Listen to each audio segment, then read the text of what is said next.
Assalamualaikum warahmatullahi wabarakatuh. Salam guru penggerak, tergerak, bergerak, dan menggerakkan. Saya Mutmainah, calon guru penggerak dari SDN Sumberaji, Kecamatan Sugedadi, Kabupaten Lamongan.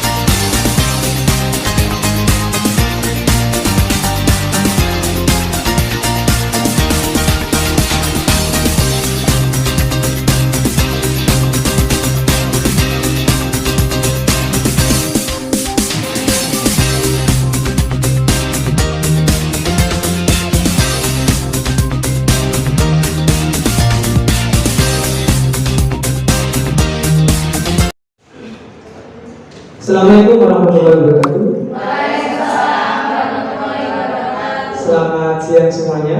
Alhamdulillah pada siang hari ini kita masih diberikan kesempatan oleh Allah Subhanahu wa taala untuk bisa mengikuti diseminasi perubahan paradigma belajar, pemahaman dan pengalaman penerapan budaya positif di kelas yang nanti akan disampaikan oleh Ibu Mutmainah SPD. Untuk itu, mari kita buka acara pada siang hari ini dengan bacaan surat Al-Fatihah. Semoga semua acara yang berlangsung dari awal sampai akhir berlangsung dengan lancar. Amin ya rabbal alamin. Binati doa Al-Fatihah. Terima kasih. Untuk selanjutnya yaitu sambutan yang akan disampaikan oleh Ibu Kepala Sekolah kepada Ibu JRJ SPD. Kami persilakan. Assalamualaikum warahmatullahi wabarakatuh. Waalaikumsalam warahmatullahi wabarakatuh. Yang saya hormati Bapak Ibu Dewan Guru sekalian SDN Sumberaji. Alhamdulillah pada siang hari ini kita selalu diberi kesehatan, nikmat, panjang umur, sehat dan selalu senantiasa dalam lindungan Allah Subhanahu wa taala. Bapak Ibu sekalian yang saya hormati, pada siang hari ini kita mengikuti kegiatan diseminasi pengimplementasian perubahan paradigma belajar, pemahaman dan pengalaman penerapan budaya positif di kelas. Adapun dari kegiatan yang dilaksanakan oleh guru penggerak tersebut dapat kita implementasikan di kelas kita masing-masing.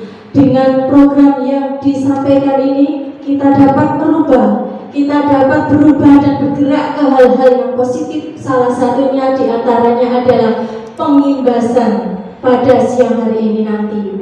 Adapun kegiatan kita nanti bertujuan yang pertama yaitu menumbuhkan semangat semuanya. Jenengan sebagai pengajar, sebagai guru kelas dapat menciptakan suasana kelas sesuai yang diinginkan. Adapun nanti setiap kegiatan-kegiatan yang dilakukan akan disampaikan paparannya oleh Bu Mutmainah. Demikian yang saya sampaikan. Apabila ada kesalahan mohon maaf yang sebesar-besarnya. Wabillahi taufiq wal hidayah. Wassalamualaikum warahmatullahi wabarakatuh. Terima kasih kami sampaikan.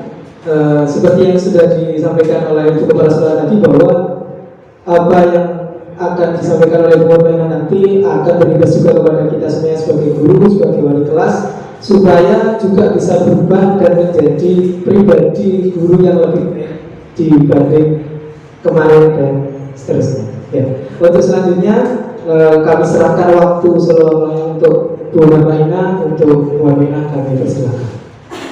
Assalamualaikum warahmatullahi wabarakatuh. Waalaikumsalam warahmatullahi wabarakatuh. Alhamdulillah, puji syukur kehadirat Allah Subhanahu wa taala yang telah memberikan kita nikmat kesehatan sehingga kita bisa berkumpul di acara ini dengan keadaan sehat. Salawat dan salam semoga tetap tercurahkan kepada Nabi Muhammad SAW yang telah memberikan kita ajaran sehingga kita bisa mengetahui indahnya iman dan Islam. Selamat siang Bapak Ibu guru hebat. Siang. Tetap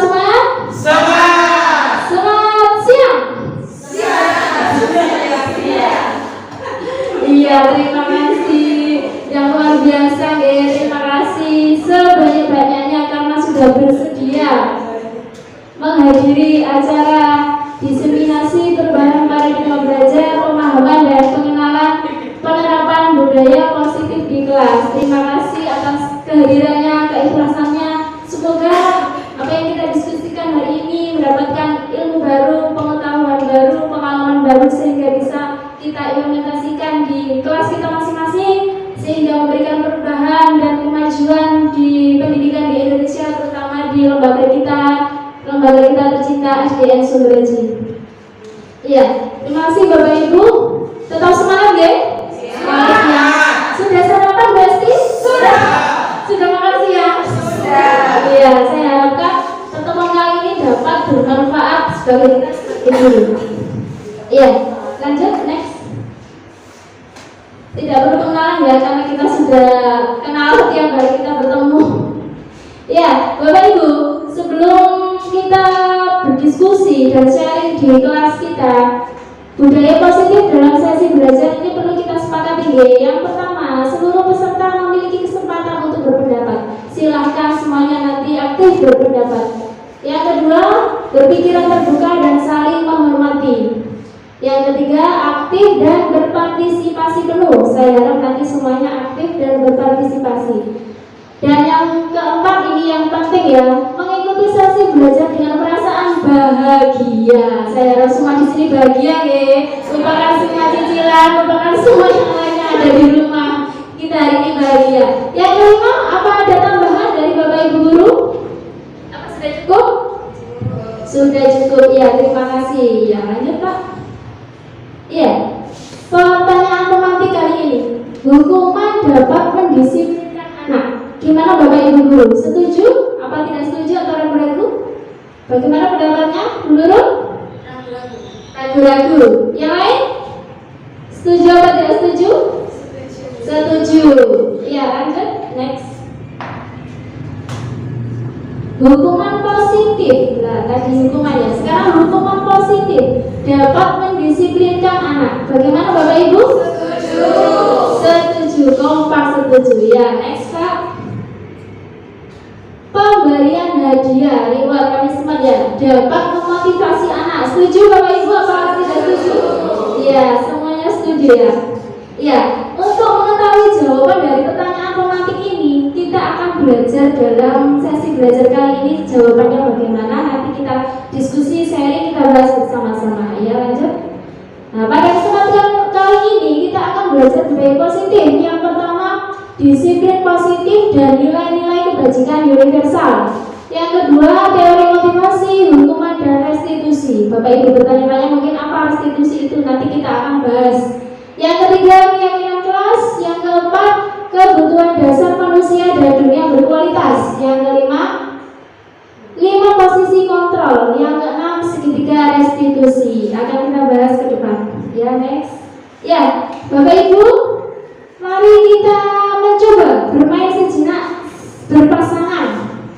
Kepalkan salah satu tangan Bapak Ibu, nanti berpasangan deh. Bayangkan bahwa Anda menyimpan sesuatu yang sangat berharga. Kita bayangkan kita itu punya sesuatu yang sangat berharga di dalam kepalan tangan kita. Anda perlu menjaga benda tersebut sekuat tenaga karena begitu pentingnya untuk kehidupan Anda. Tugas teman di sebelah Bapak Ibu lah, nanti kita berkolaborasi dengan teman sebelahnya. Itu membujuk bagaimana bisa membuka tangan Bapak Ibu. Mungkin Bapak Ibu bisa dibujuk, bisa dihardik, bisa diintimidasi, bisa dimarahi. Ayo buka tanganmu, atau bisa digoda. Ayolah buka tanganmu, atau menggelitik. Silakan gelitik gimana caranya temanmu bisa membuka, bahkan menawari uang.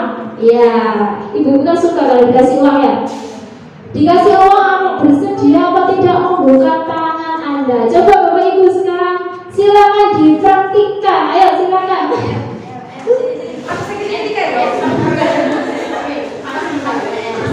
Coba ya. Coba ya.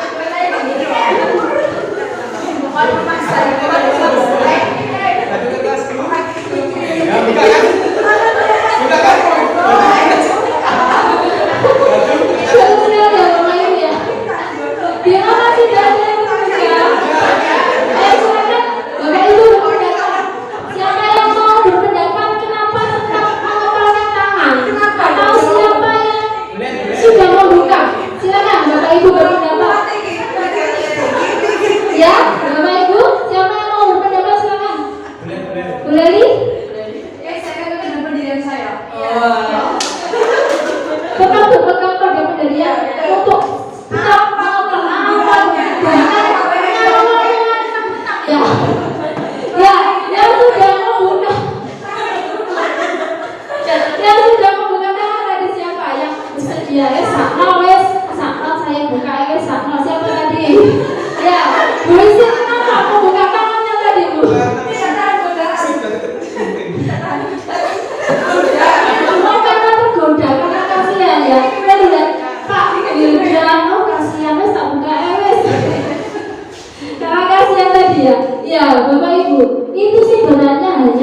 sih Bapak Ibu ya. Sebenarnya kita mau membuka atau menusuk tangan itu ada paksaan apa dari diri kita sendiri? Diri sendiri. Nah itu tadi Bapak Ibu, Anda sendiri yang hanya bisa mengontrol diri Anda dan orang lain tidak bisa mengontrol. Nah kita ibaratkan kepada peserta didik kita. Kita tidak mengontrol mereka, kita bangun dari dalam, dari motivasi intrinsik dari diri mereka. Kita tidak mengontrol hadik atau bahkan mengancam atau paksaan. Kita bangun, kita gali bagaimana anak ini bisa sadar dari hati nuraninya sendiri.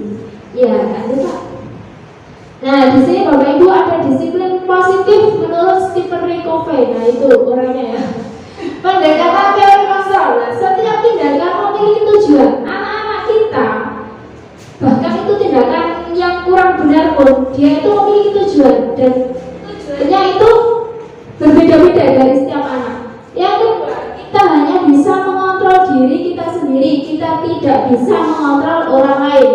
Model berpikir dalam teori ini adalah menang-menang. Jadi menang-menang tidak ada yang kalah karena dari diri kita sendiri. Kolaborasi dan konsensus menciptakan pilihan-pilihan baru. Realitas kebutuhan setiap orang berbeda. Dari kebutuhan yang berbeda itu, makanya mereka melakukan sesuatu yang menurut mereka benar.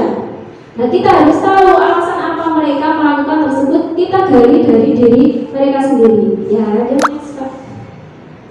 Apa itu disiplin, Bapak Ibu? Kira-kira apa itu disiplin? Biasanya Bapak Ibu membayangkan disiplin itu apa? Tepat waktu. Terus? Tanggung jawab. Mengikuti aturan. Iya. Kita selama ini ya beranggapan bahwa kebanyakan orang menghubungkan kata disiplin itu dengan aturan, tata tertib, peraturan kepatuhan yang teratur yang harus ditaati, dipatuhi. Nah Bapak Ibu, ini untuk membuka mindset kita ya, bahwa disiplin itu berasal dari bahasa Latin. Next Pak. Nah menurut Daniel Golson, disiplin itu berasal dari bahasa Latin, artinya belajar. Belajar bukan aturan tadi, tapi kita belajar. Kalau disiplin murid atau pengikut. Sedangkan disiplin berkonotasi dengan disiplin diri. Disiplin dapat membuat seseorang menggali potensinya kepada sebuah tujuan, sesuatu untuk dihargai dan bermakna. Jadi disiplin itu bukan ke aturan, ke peraturan, bukan ya, itu dari bahasa Latin, artinya belajar. Belajar untuk menghargai dirinya sendiri, untuk sesuatu dihargai dari dirinya sendiri, sehingga dia bisa bertanggung jawab melaksanakan aturan itu tadi. Nah, menurut KHD itu Ki Hajar Dewantara, untuk menciptakan murid yang merdeka, syarat utamanya adalah disiplin yang kuat. Nah, disiplin itu bukan karena paksaan itu tadi, tapi dari hati nurani dari dalam diri anak itu sendiri. Iya, lanjut Pak. Disiplin bukanlah tujuan, tapi disiplin itu alatnya saja. Alat agar anak mencapai tujuan yang lebih besar, yaitu menjadi manusia yang mandiri, maka disebut sebagai manusia yang merdeka. Disiplin juga berkonotasi belajar mengontrol diri dengan menggali potensi kita agar mencapai tujuan mulia, yaitu menjadi seseorang yang kita inginkan berdasarkan nilai-nilai yang kita hargai. Jadi anak-anak disiplin itu belajar menggali dari potensi diri. Disiplin bukan karena paksaan, tapi dari hati nurani anak untuk bertanggung jawab, untuk menjadi seseorang yang diinginkan berdasarkan nilai-nilai yang kita hargai. Ya, nilai-nilai yang kita hargai disebut nilai-nilai kebajikan universal. Apa itu nilai kebajikan universal? Yaitu sifat-sifat positif manusia yang merupakan tujuan mulia yang ingin dicapai setiap individu. Atau menurut William Glasser, setiap perilaku memiliki tujuan. Sedangkan menurut Daniel Golson, mengaitkan nilai-nilai kebajikan yang diyakini seseorang, maka motivasi intrinsiknya akan terbangun sehingga menggerakkan motivasi dari dalam untuk mencapai tujuan mulia. Nah, nilai-nilai itu dari motivasi intrinsnya, dari diri sendiri yang kita kenal, yang kita laksanakan. Muara dari semua ini adalah profil pelajar Pancasila yang sudah kita terapkan sehari-hari. Muara dari apa yang kita pembelajaran kepada anak-anak, apa yang kita transfer ilmu, apa yang kita dapatkan, muaranya ke profil pelajar Pancasila. Ada yang masih ingat apa itu profil pelajar Pancasila? Dimensinya apa saja? Yang pertama, yang kedua, iya, yang ketiga, kayaknya Bapak Ibu coba untuk menyemangatkan diri kita di siang hari yang indah ini, kita bernyanyi bersama, setuju ya? Profil belajar Pancasila, 1, 2, 3. Belajar Pancasila, beriman dan bertakwa pada Tuhan yang Esa dan berakhlak mulia, berkebinekaan global, berkembang yang mandiri, kreatif dan bertarasi. Oke, terima kasih Bapak Ibu hebat. Kita seperti mulut anak ya. Iya, kita lanjut ya Bapak Ibu. Nah, selanjutnya materi kita yang kedua, teori motivasi, hukuman, penghargaan, dan restitusi. Nah, setiap perilaku manusia memiliki motivasi atau tujuan. Nah, seperti anak-anak kita, kadang mereka tidak paham apa yang mereka lakukan, kadang kurang benar. Yaitu mereka dalam diri mereka itu ada tujuannya. Motivasi, nah ini menghindari ketidaknyamanan atau hukuman. Yang kedua, mendapatkan imbalan atau penghargaan. Nah, ini motivasi ekstrinsik, berasal dari luar. Misal, saya tidak sholat, nah, saya ikut sholat jamaah dulu karena nanti dimarahi Bu Heri kalau tidak sholat. Nah, berarti kan motivasinya dari luar, ekstrinsik. Atau tidak nyaman kalau tidak ikut sholat, nanti saya berkeliaran, nanti saya dihukum Bapak Ibu guru, saya tidak nyaman. Nah, itu motivasi dari luar. Yang kedua, mendapatkan imbalan. Saya ingin sholat, saya ingin mendapatkan sesuatu dari Bu Heri atau biar dipuji. Saya menulis, saya mengerjakan tugas biar tidak dihukum Bu Esti. Nah, itu motivasi ekstrinsik dari luar. Nah, sedangkan yang dari dalam, motivasi intrinsik menjadi orang yang mereka inginkan dan menghargai diri sendiri. Jadi kita bangun, kita gali. Anak-anak itu dari dalam.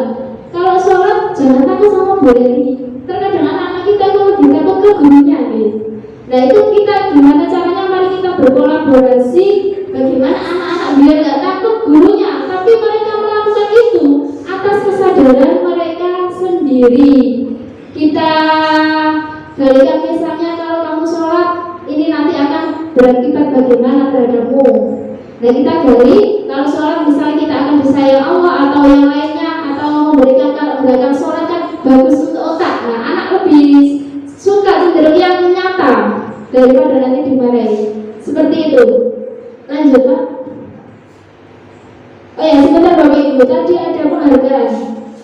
Penghargaan itu sama dengan hukuman dalam teori paradigma belajar kita yang baru. Kenapa? Karena dengan penghargaan, kadang anak itu ingin ranking 1 biar dapat piala, dan mereka seperti terjudge, kalau tidak sampai ranking 1 maka akan down. Kadang anak seperti itu. Kadang ada gitu, seperti contohnya Novel Mastika gitu. Dia ambisi, nah, iya, berambisi untuk jadi nomor 1, selalu ambisi ya. Kalau tidak sampai kita down, nah, itu motivasi dari dalam dirinya. Ayo kita sama-sama kita rubah bahwa jadi nomor 1 ya, memang baik, tapi kita harus memperhatikan hal yang lain. Jadi kita menggali motivasi dalam dirinya. Kalau ingin itu berarti kita harus belajar lebih baik lagi, tapi nomor 1 adalah bukan segalanya. Iya, ingatkan ya Bapak Ibu. Itu dari penghargaan tadi. Kalau kadang anak-anak ingin belajar, berarti dia misalnya belajar terus menerus ingin jadi ranking 1. Nah, itu kan tidak dapat piala. Itu kan berarti cita-cita ini dapat piala, bukan dari dalam diri bahwa materi ini penting untuk saya pelajari. pelajari. Nah, seperti itu ya Bapak Ibu. Mari kita kolaborasi, kita merubah mindset seperti itu. Tadi sudah penghargaan, nah ini coba dibuka Pak. Itu bisa. Ini lagi nak kerjain PR sudah seminggu nak dikerjain. Ini ada anak dulu nggak mengerjakan PR kelima panahan. Kenapa tidak mengerjakan tugas? Kemarin nggak masuk. Ya, yang masuk kenapa tidak kerjain tugas? Tanganmu turunkan, tanganmu. Sepertinya kita sering ya Bapak Ibu. Saya sendiri juga. Ini, dia. Dulu sebelum mengenal budaya positif ini menghukum yang tidak sesuai dengan apa yang tidak salah, tidak berhubungan dengan pelajaran. Padahal ini tidak mengerjakan PR. Kenapa tidak mengerjakan tugas? Nah, sudah Pak. Kemarin nggak masuk. Iya. Hukuman itu lebih bersifat satu arah. Hukuman itu langsung seketika, tidak ada kesepakatannya. Seperti tadi, tidak mengerjakan PR, lari keliling lapangan. Nah, dalam paradigma belajar yang baru ini, kita tidak membolehkan deh Bapak Ibu. Kita memberikan konsekuensi. Nah, next Pak. Nah, diperbesar Pak. Kalau hukuman itu sifatnya satu arah, berpusatnya hanya pada guru. Guru memberikan hukuman, anak dapat hukuman, tapi terkadang besok dilakukan kembali. Dan seperti saya, dulu sebelum mengenal ini, saya menghukum anak-anak yang kemarin apa kemarin itu ya, bakaran di belakang saya hukum di panasan. Ternyata besoknya ada kelas 3 yang melakukan hal yang sama. Nah, berarti ini kan hukuman itu tidak efektif. Iya, tidak efektif. Ini Pak, besar. Nah, beda dengan konsekuensi. Nah, konsekuensi misalnya ada anak yang tidak mengerjakan PR, berarti anak tadi harus mengerjakan PR. Mari nanti kita bedakan antara hukuman dan konsekuensi. Ya, yang pertama, mencatat 100 kali di dalam buku kalimat saya tidak akan terlambat lagi karena terlambat ke sekolah. Bapak Ibu, apakah ini hukuman atau konsekuensi? Hukuman. Iya, konsekuensinya harusnya bagaimana kalau terlambat? Konsekuensinya harus gimana Bapak Ibu misalnya? Ada yang memberikan ide? Kalau misalnya ada anak terlambat, apakah menulis 100 kali? Iya, bagus. Tergantung Berat ringannya terlambat dan kesalahannya sehingga bagus Bapak Ibu. Konsekuensi ya, prosesnya seperti itu. Yang kedua, lari mengelilingi lapangan basket 2 kali karena terlambat hadir di sekolah. Hukuman apa konsekuensi? Hukuman. Yang ketiga, membersihkan coretan yang dibuatnya di meja tulis. Konsekuensi, bagus. Yang selanjutnya, murid diminta untuk push up 15 kali karena tidak menggunakan masker ke sekolah. Hukuman. Selanjutnya, menggantikan kertas tugas teman yang telah dicoret-coret. Konsekuensi. Yang selanjutnya, berjemur di lapangan basket pukul 12 siang karena mengobrol dengan teman. Hukuman. Selanjutnya, murid diminta bertelanjang kaki sepanjang hari karena tidak menggunakan sepatu warna hitam sesuai peraturan sekolah. Hukuman. Berdiri di depan kelas sambil mengangkat kaki satu karena tidak bisa menjawab pertanyaan. Hukuman.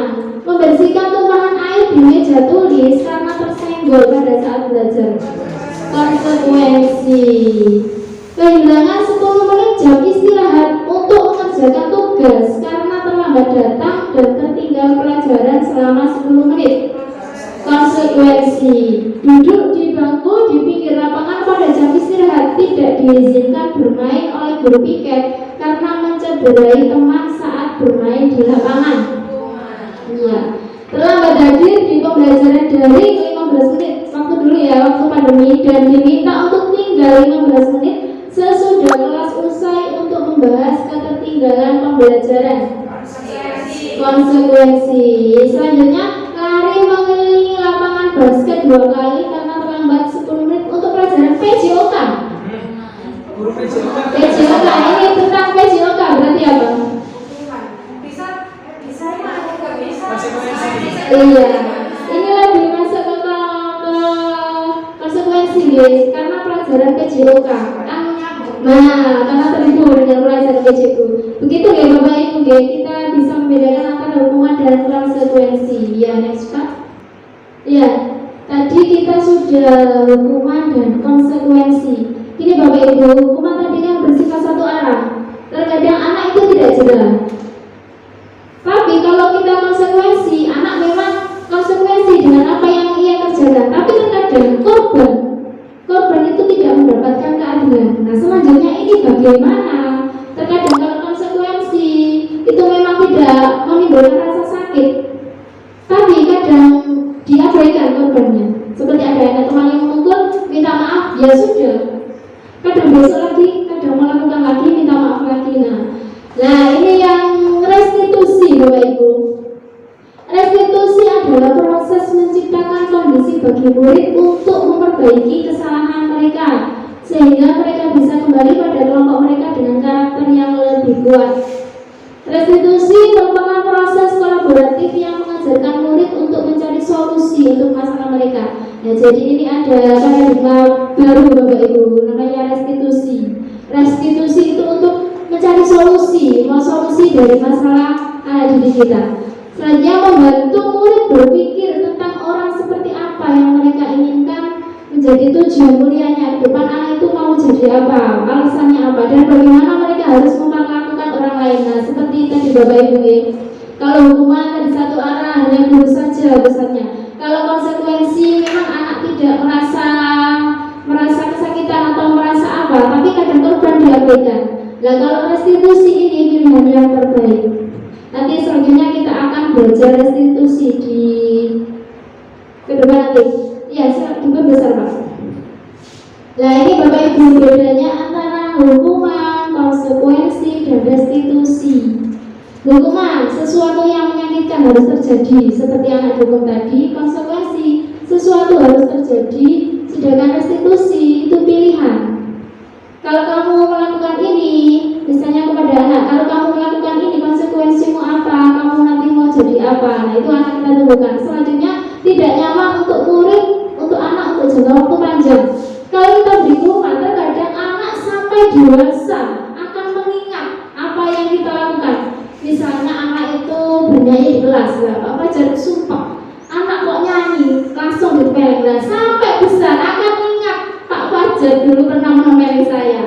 Nah, semoga tidak terjadi. Saya yakin di sini aman-aman saja ya, saudara. Sedangkan konsekuensi tidak nyaman untuk murid untuk jangka waktu pendek. Ya, tidak nyaman seperti itu tadi, disuruh membersihkan seperti menggerutu anak itu. Jangka pendeknya tidak. Nah, yang terbaik restitusi menguatkan murid untuk dalam jangka waktu yang panjang. Yang hukuman korban mendapatkan keadilan. Dihukum anaknya yang korbannya dapat keadilan. Nah, sedangkan konsekuensi korban diabaikan. Kalau restitusi korban mendapatkan ganti. Misalnya itu tadi dicoret bukunya, berarti yang melakukan tadi disuruh mengganti, menghapus atau mengganti itu tadi.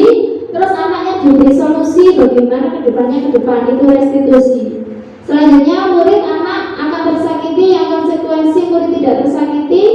Kalau restitusi mendapatkan penguatan. Iya, selanjutnya Pak.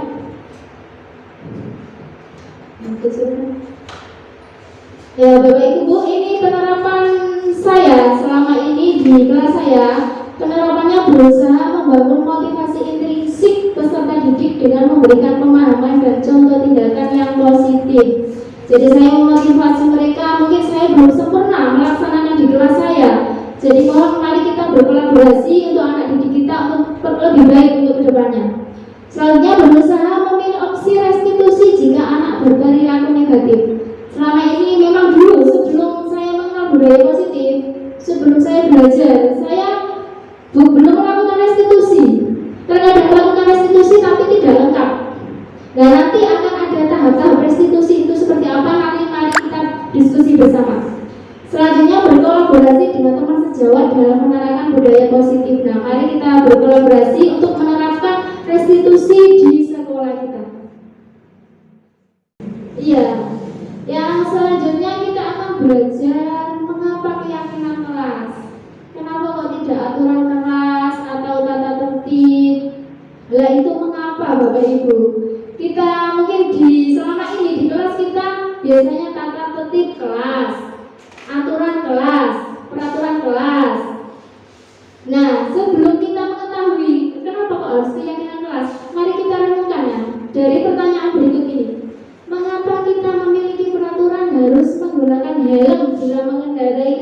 roda 2. Kenapa Bapak Ibu kita menggunakan helm?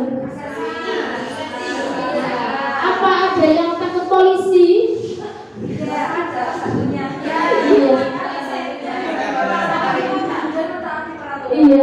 Iya, good job sekali Bu Esti ya. Selain takut polisi untuk aman tadi, ya bagus. Yang kedua, mengapa kita memiliki peraturan 3M waktu pandemi COVID dulu? Mengapa kita harus mencuci tangan, memakai masker, menjaga jarak? Karena apa? Iya, menjaga diri.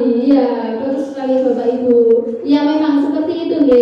Itu berarti keyakinan yang ada dalam diri kita, bukan faktor eksternal tadi. Bukan karena takut polisi, karena tidak mengendarai helm tadi ya, tapi untuk menjaga diri kita, untuk keselamatan kita. Dan seperti itu juga kita mari membangun anak-anak didik kita dari dalam diri mereka, bukan karena takut bu guru atau pak guru. Gitu lanjut Pak. Nah seperti ini. Kenapa tadi harus keyakinan kelas? Kok tidak tata tertib atau aturan-peraturan? Nah, seseorang akan lebih tergerak dan bersemangat untuk menjalankan keyakinannya daripada hanya sekedar mengikuti serangkaian peraturan tertulis tapi tanpa makna. Jadi nanti kita akan sama belajar membentuk atau menyusun keyakinan kelas bersama murid-murid kita di kelas. Keyakinan kelas apa saja yang harus diterapkan agar kelas nanti menjadi nyaman. Ya selanjutnya Pak.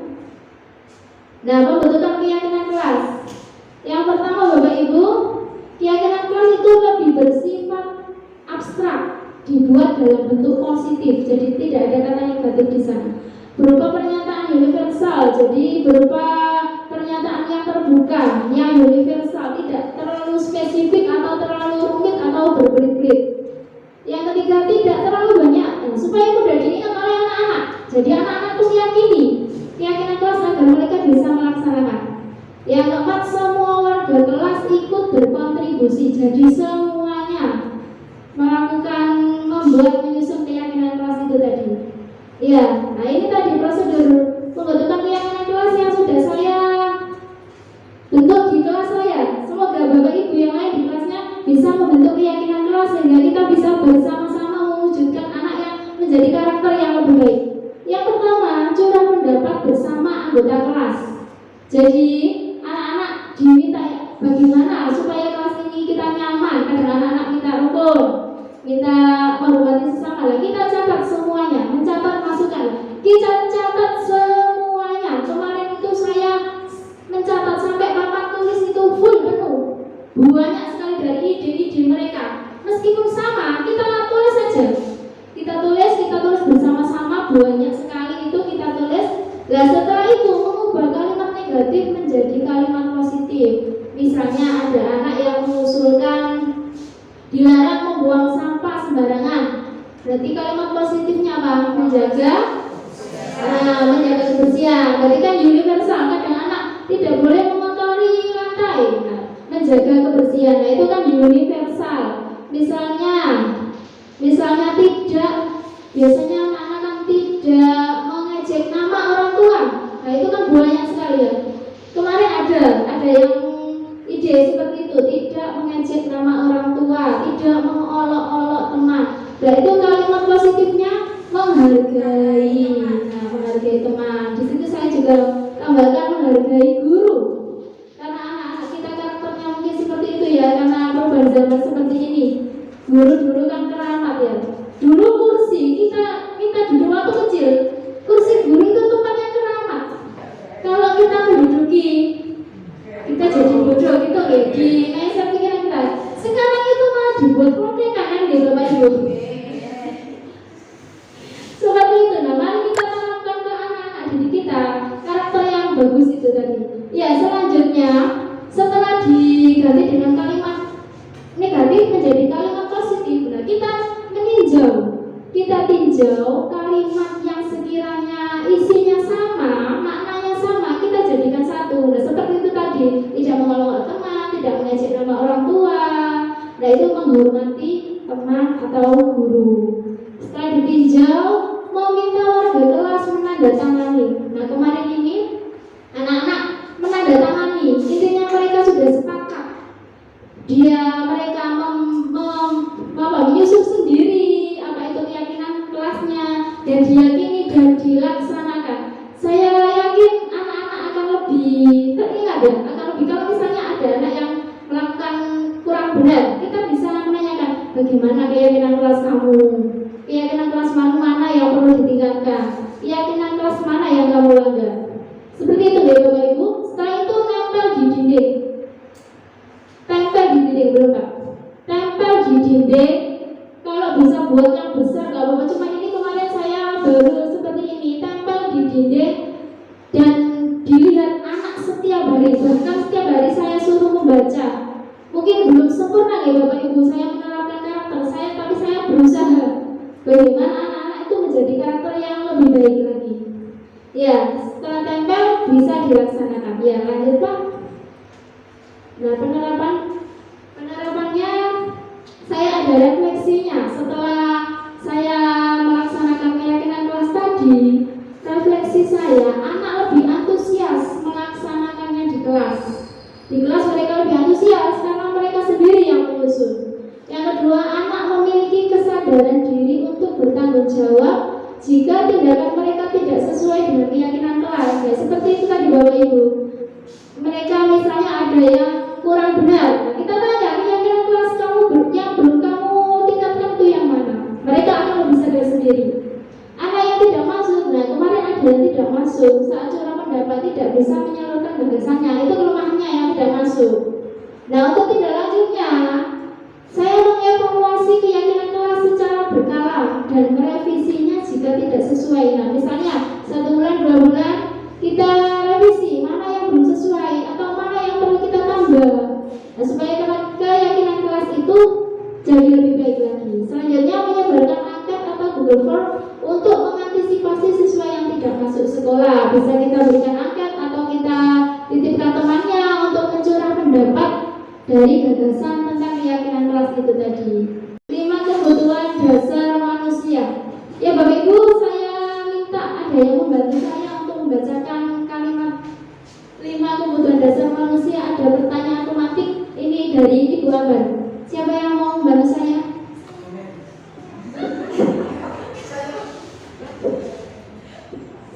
Pertanyaan tematik Ibu Ambar, guru wali kelas 2A di SD Pelita Hati, sedang bingung menghadapi ulah salah satu murid di kelasnya, Doni. Beberapa anak di kelas 2A telah datang padanya dan mengeluhkan Doni yang sering kali meminta bekal makan siang mereka dengan paksa. Jika Anda menghadapi situasi seperti Ibu Ambar, apa yang akan Anda lakukan? Menurut Anda, kira-kira apa alasan Doni melakukan hal itu? Terima kasih Ibu Guru hebat. Ya Bapak Ibu, jika kita menghadapi persoalan atau masalah seperti itu, kira-kira apa yang kita lakukan? Kira-kira Doni ini kenapa ya? Doni tidak membawa makan siang. Tidak membawa makan siang. Berarti Doni lapar, akhirnya meminta teman-temannya. Nah itu, iya, uang sakunya habis. Nah itu Bapak Ibu, sebelum kita intimidasi anak, kita harus tahu dulu kebutuhan apa yang belum terpenuhi dari anak tersebut. Berarti anak itu kebutuhan makannya yang belum terpenuhi. Iya, lanjut Pak. Nah Bapak Ibu, ini adalah 5 kebutuhan dasar manusia. Yang seperti tadi, yang pertama bertahan hidup. Berarti kalau bertahan hidup kita harus apa? Iya, seperti dari tadi ya. Berarti anak-anak kadang ada yang memalak temannya. Seperti kasus di kelas saya sendiri saja. Temannya minta uang temannya karena kehabisan uang saku, karena lapar. Karena anak-anak itu lapar, makanya dia minta malah temannya. Nah itu kejadian yang mereka lakukan. Selanjutnya, kebutuhan dasar manusia, kasih sayang dan rasa diterima. Nah anak-anak itu ingin dikasihi, ingin disayangi gurunya. Apalagi Mas Hafiz ya Bu, butuh perhatian. Iya, Mas Ali jelas juga ada. Setiap anak, setiap kelas itu ada. Di kelas saya itu seperti Fahri ya, tiap hari pulang. Ternyata anak itu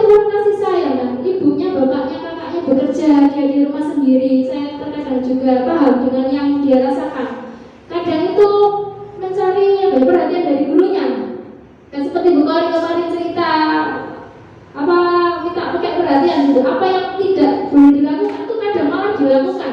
Nah itu karena ingin menarik simpati kita, karena kurang perhatian itu tadi. Yang selanjutnya yaitu kebebasan. Nah, kebutuhan dasar manusia itu ada kebebasan. Nah, kita harus paham Bapak Ibu. Kadang anak-anak itu bebas, menginginkan kebebasan, tapi harus ada batasnya. Misalnya anak-anakku jenuh kadang di kelas saja ya Bapak Ibu. Nah bagaimana kita bisa membuat pembelajaran bukan hanya di dalam kelas saja, di luar kelas, di dunia anak. Misalnya tentang tumbuhan, bagian-bagian tumbuhan, kita ajak anak langsung keluar. Jadi kita tidak menerangkan bla bla bla di depan kelas, tapi kita keluar. Seperti itu Bapak Ibu. Selanjutnya yaitu tentang kesenangan. Nah, anak-anak itu juga butuh senang. Memang dunia anak itu bermain, dunia bermain seperti itu Bapak Ibu ya. Berarti kita pembelajaran kita harus lebih metodenya, ada permainannya di situ. Selanjutnya penguasaan, kebutuhan dasar manusia yang terakhir itu penguasaan, bahwa anak itu ingin jadi yang nomor satu. Kadang anak itu ingin punya ranking, ingin menguasai segalanya, ingin bisa segalanya. Kita sendiri Bapak Ibu, ini kan kebutuhan dasar kita. Nah sebelum kebutuhan dasar itu terpenuhi, terkadang anak-anak itu membuat ulah. Nah, menurut mereka itu benar, tapi tidak benar untuk orang lain. Seperti kelas 1 Mas Hafiz ya. Mas Hafiz kadang kenal Bu ya, nyepet ngelawak nyepet ngelawak temannya, tapi dia tidak sadar. Kenapa Bu? Kok gak masuk? Bu ini biasanya masuk. Kan dia tidak sadar padahal sih nyepet ngelawaknya dia sendiri. Biasanya tanya kenapa kok masuk. Berarti kan dia belum sadar apa kesalahannya ada di dirinya. Gitu ya Bapak Ibu. Berarti kita sama-sama belajar. Saya juga belajar. Mari kita sharing, diskusi, kolaborasi untuk memahami karakteristik anak tadi melalui kebutuhan dasar mereka. Ya lanjut Pak. Tek 2 kali.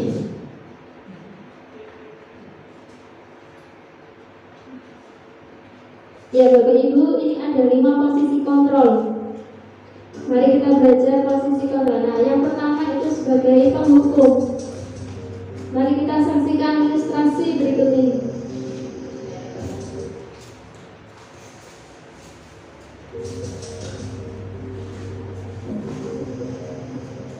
Naren,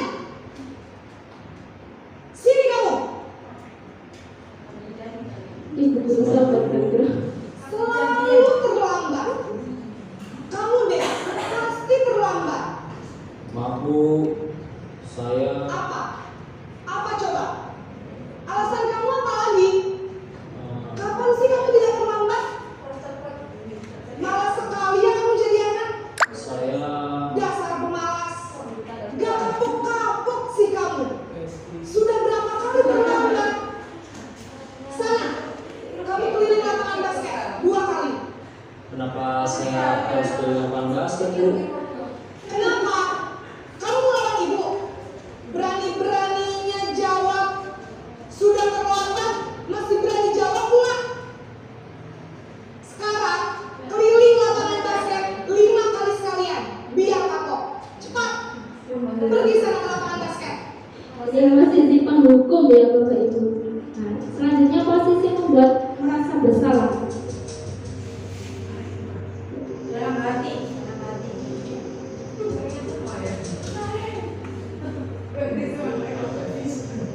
Naren,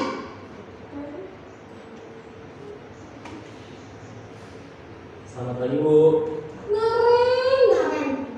Kamu kenapa terlambat lagi, nak? Ya Tuhan, Naren. Kamu senang ya bikin ibu susah ya?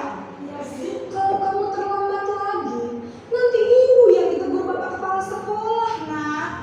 Disangka ibu tidak bisa membina kamu. Duh, gimana ini? Maaf Bu, Duh, Gusti Naren. Kamu suka ya kalau ibu tegur bapak kepala sekolah? Terus, sekarang ibu harus tulis apa ini di buku absen? Ini kamu sudah sering terlambat loh. Ibu harus apa coba? maaf Bu, maaf sekali. Ya sudah, lain kali jangan bikin ibu susah lagi.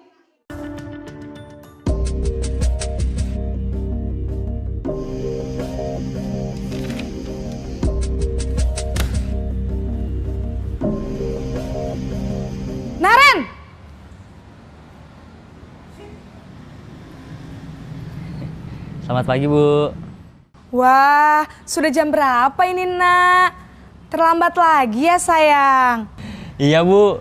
Habis ibu saya lupa bangunkan saya, Bu. Kamu malah menyalahkan ibu kamu. Kamu bukannya anak yang larinya paling kenceng. Kok terlambat sih? Iya, Bu. Saya memang terlambat bangun tadi. Jadi, biarpun saya lari kencang, tetap gak kekejar, Bu. Ya sudah sana. Nanti lain kali larinya lebih kenceng lagi ya. Biar gak terlambat lagi. Bikin seneng ibu. Demi ibu. Bisa kan?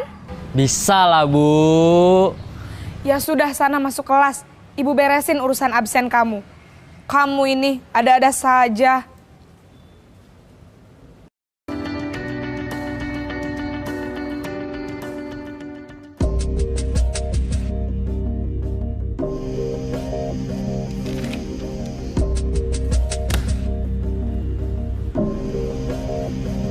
Naren!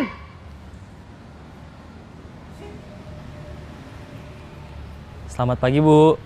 Naren, apa peraturan sekolah kita tentang jam berapa kita harus masuk sekolah, Nak? Kita harus di sekolah jam 7, Bu.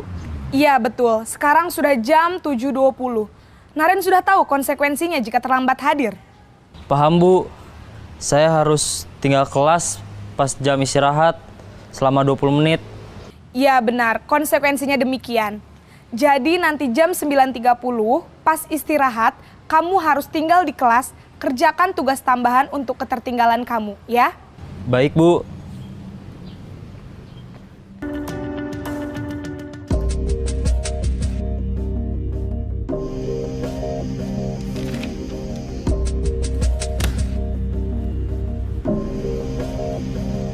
Naren!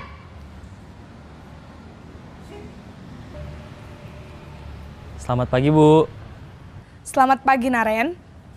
Maaf, Bu. Saya terlambat. Iya, sekolah masuknya jam 7, sekarang sudah jam 7.20. Jadi sekarang bagaimana ini, Naren? Maaf, Bu. Saya lupa setel alarm saya semalam. Baiklah, menurut kamu, keyakinan sekolah yang mana yang perlu kamu tingkatkan? Menghargai diri sendiri dan orang lain mungkin ya, Bu. Setuju. Jadi, apakah Naren meyakini prinsip saling menghormati tersebut? Iya, Bu. Saya meyakininya. Apakah Naren bersedia memperbaiki masalah keterlambatan ini? Bersedia, Bu. Bagaimana kamu akan perbaiki masalah keterlambatan ini? Saya akan coba untuk tidak lupa menyetel alarm saya, Bu. Baik, kalau Naren lupa menyetel alarm di rumah, ada orang yang kira-kira bisa bantu mengingatkan tidak? Ada, Bu. Kakak saya, Kak Ema. Ada lagi selain Kak Ema? Selain Kak Ema, ada ibu saya. Baik, jadi yang mengingatkan Naren adalah Kak Ema dan ibu kamu ya? Kira-kira akan mulai setel alarm kapan nih, Naren? Setelah pulang sekolah, akan segera saya lakukan. Baik, jadi Naren akan setel alarm untuk bangun besok pagi dan akan diingatkan oleh kakak dan ibunda Naren ya. Ada lagi yang mungkin perlu dilakukan, Naren? Agar tidak terlambat bangun lagi. Tidak ada, Bu. Baik, Naren. Terima kasih untuk kerjasama kamu. Sekarang kamu perlu kembali ke kelas untuk belajar. Baik, Bu. Terima kasih. Sudah terbiasa akan terbangun dengan sendirinya. Mari kita coba bersama-sama melaksanakan segitiga restitusi. Ya, lanjut, Kak. Nah, ini penerapan restitusi yang sudah saya terapkan di kelas.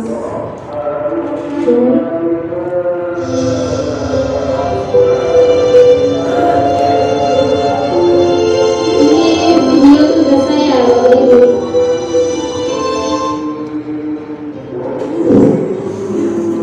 Gak penampakan.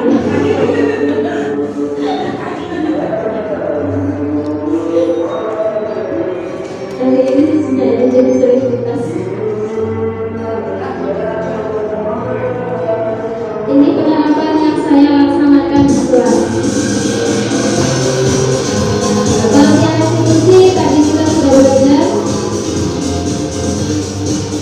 Nah, apa itu segera restitusi? Tadi sudah kita belajar.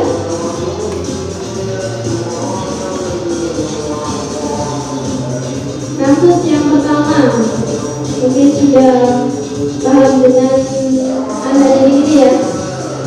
Tapi kita tidak Kemarin waktu ulangannya Polri waktu bahasa Jawa itu yang pertama menstabilkan identitas. terus Jadi dulu waktu main sepak bola main bola tadi kan ya waktu bahasa Jawa itu kan waktu pelajaran itu harusnya ya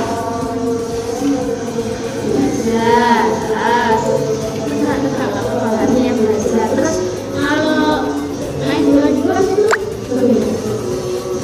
Nah ini validasi tidak ada yang salah. Kita tanyakan kepada anak, main bola di kelas itu baik atau tidak?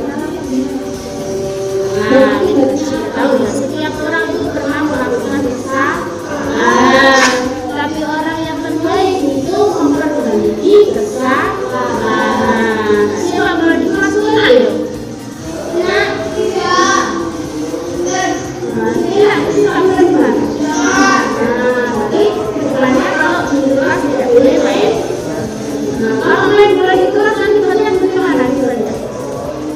Kita tanyakan akibatnya juga.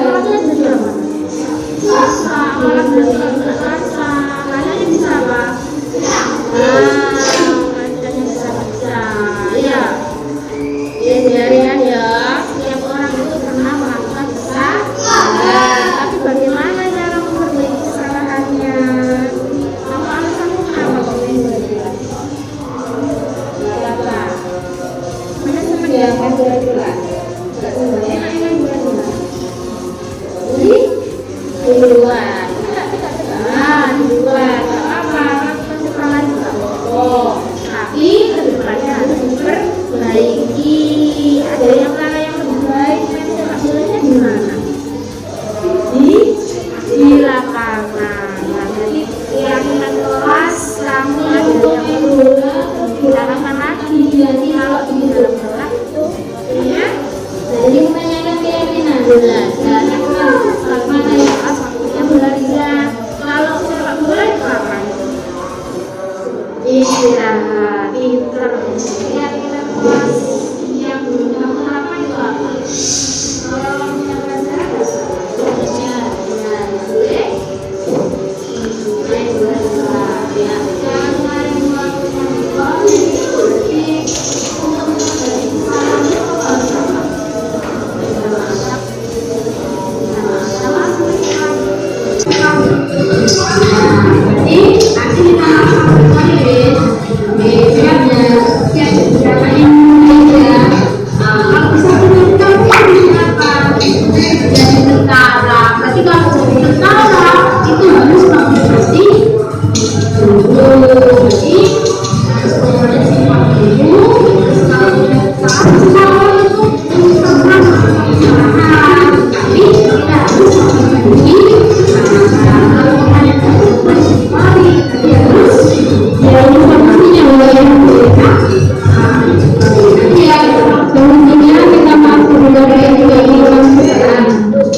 Sebenarnya ada kasus yang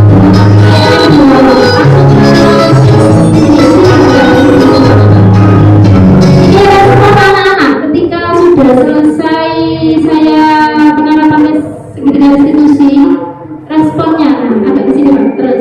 Nah ini respon anak-anak proses.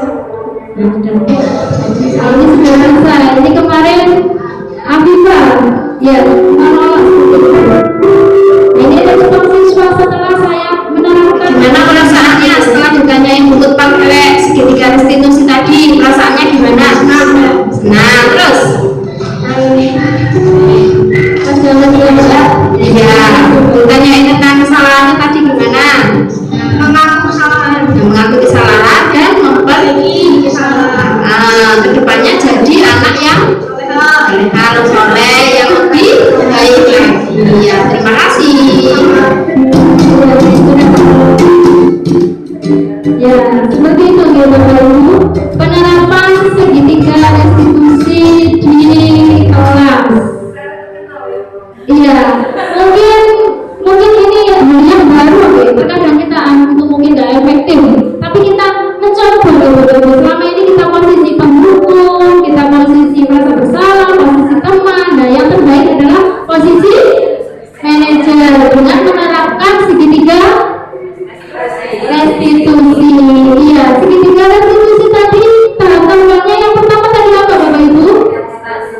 menstabilkan identitas. Nah, kita stabilkan dulu identitas anak ini. Kamu itu sebenarnya anak baik. Nah, kita bangun potensi dalam diri mereka. Kamu itu anak baik. Semua orang pernah melakukan kesalahan, tapi bagaimana kita memperbaiki kesalahan? Nah, kita stabilkan dulu. Kita redam, Mbak, intinya anak tadi masih menggebu-gebu, masih dengan emosinya. Dan kita stabilkan dulu, kita rendam. Nah, kita tanya, kita apa ya istilahnya, kita itu dulu, kita sedangkan. Nah, iya seperti dirikan tadi. Nah, kita stabilkan tadi bahwa setiap orang itu pernah melakukan kesalahan, tapi bagaimana kamu memperbaikinya. Yang kedua, penerapannya segitiga restitusi tahapannya yang kedua apa Bapak Ibu? Validasi tindakan yang salah. Kita tanya kenapa apa itu salah. Terkadang anak kelas 1 belum paham kalau anaknya melakukan kesalahan. Kelas 1 belum paham. Mereka seperti yang bisa dia belum paham melakukan kesalahannya. Tapi anak yang sudah besar sudah paham itu salah. Tapi mengapa kamu lakukan?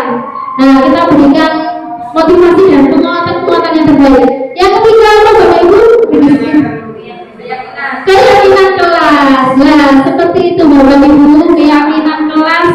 Berarti tidak lanjutnya sekarang kita melaksanakan keyakinan kelas, menyusun keyakinan kelas bersama anak didik kita. Itu ya Bapak Ibu.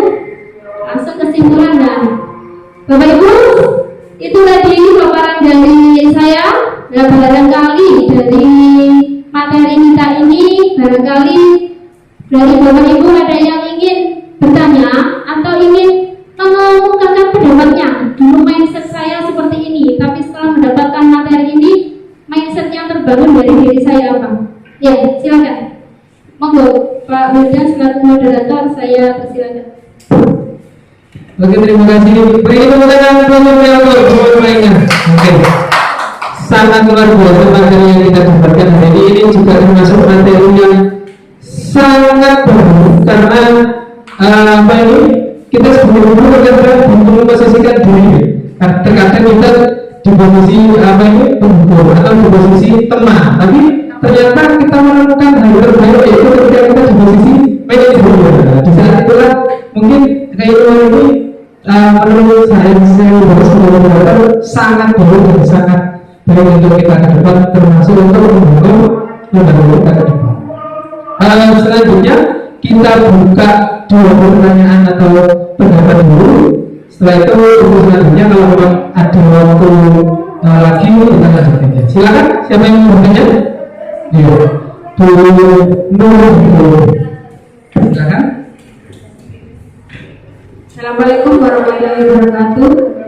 Ya, yang saya tanyakan di sini.